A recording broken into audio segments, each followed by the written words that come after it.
Bonjour confrères, consoeurs. On est aujourd'hui le mardi 6 octobre 2020. Je m'appelle Alain Ruptail, je suis président de la section locale de Montréal pour le syndicat des travailleurs et travailleuses des postes. On fait une communication aujourd'hui pour répondre à certaines de vos questions si vous avez des enfants à l'école en ce moment. Si vous avez des enfants à l'école en ce moment, vous êtes de ceux qui ont à faire face à une nouvelle réalité. Donc, on n'a pas de confinement et il y a de plus en plus de cas d'éclosion de COVID-19 dans les écoles.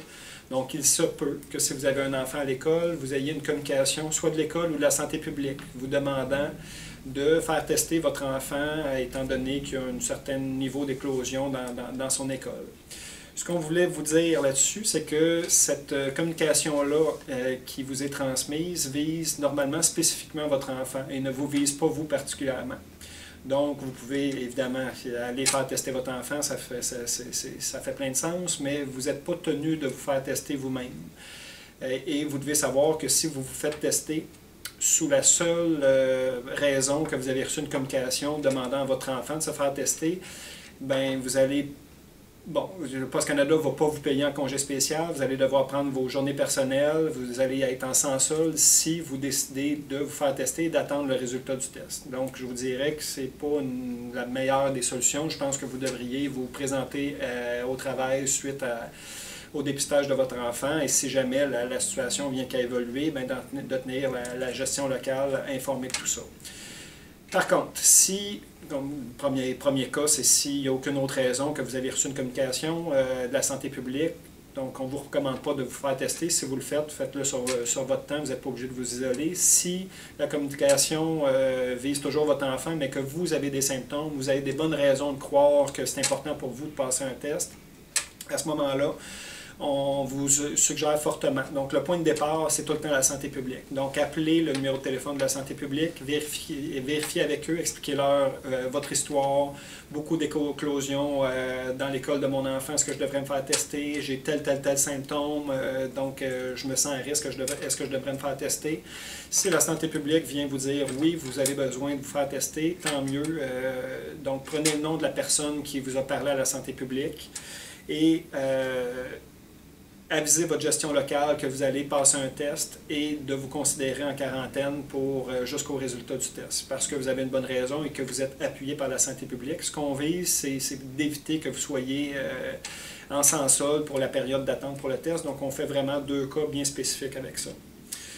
Si votre enfant va passer un test, premier scénario, votre enfant, la santé publique demande à votre enfant de passer un test, il passe le test et au résultat, le test tombe positif. À ce moment-là, vous devez, dans les plus brefs délais, aviser votre gestion locale, comme quoi que votre enfant qui habite chez vous est testé positif. Et, bon, dans le meilleur des cas, confirmer avec la santé publique qu'elle vous recommande de vous isoler, mais Poste Canada ne vous fera pas de trouble.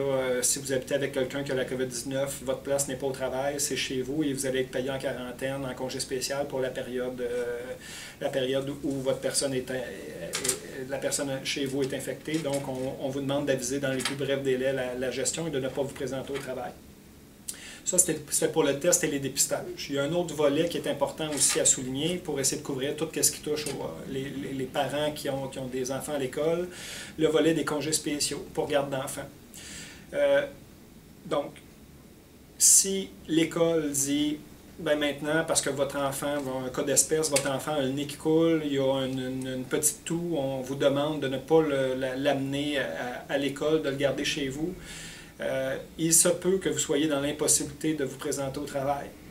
Il y a eu beaucoup de cas de congés spécial pour garde d'enfants dans le passé. Le Poste Canada va y aller vraiment selon les dispositions de la Convention collective, à 2103 de la Convention collective, congé spécial. Donc, si vous êtes dans l'impossibilité de vous présenter, ce que vous devez savoir, c'est que vous devez faire tous les efforts raisonnables de trouver une solution pour rentrer travailler. Exemple, vous avez un conjoint ou une conjointe qui peut partager la garde de votre enfant, donc d'essayer de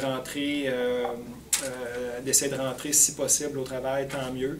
Évidemment, on ne parle pas d'un cas où l'enfant est porteur du COVID. Là, on parle d'un cas où l'école demande de façon préventive un isolement ou un isolement le temps de recevoir le test. Là. Si l'enfant a le COVID, ce n'est pas votre place au travail.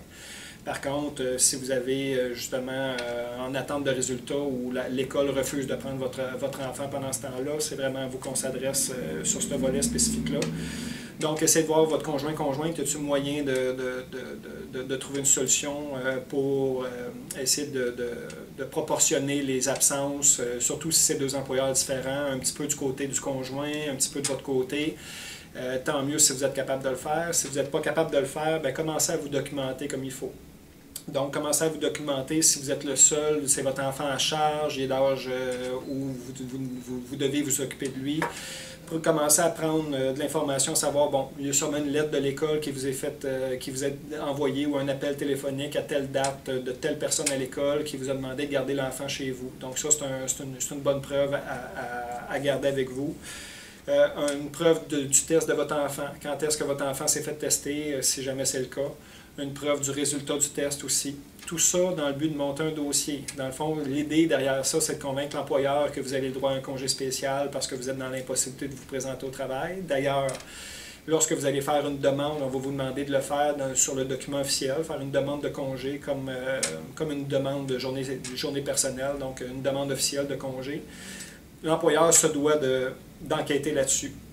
Donc, vous allez avoir à expliquer de quelle façon vous êtes dans l'impossibilité de vous présenter au travail et le plus de preuves justificatives que vous pouvez mettre de l'avant pour expliquer la raison pourquoi vous êtes impossible, que c'est impossible pour vous de vous présenter au travail, le plus de chances que vous allez convaincre l'employeur à la base que vous vous qualifiez en congé spécial.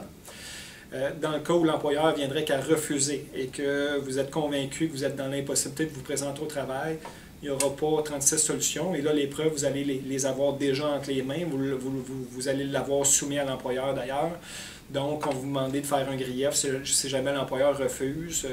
Puis, on verra s'il y a moyen de faire des interventions pour essayer de convaincre l'employeur. Mais allons-y étape par étape. L'important là-dedans, c'est que l'employeur n'octroiera pas des congés spéciaux à tous les parents qui sont en problématique de garde d'enfants, comme qu'ils l'ont fait à la première vague.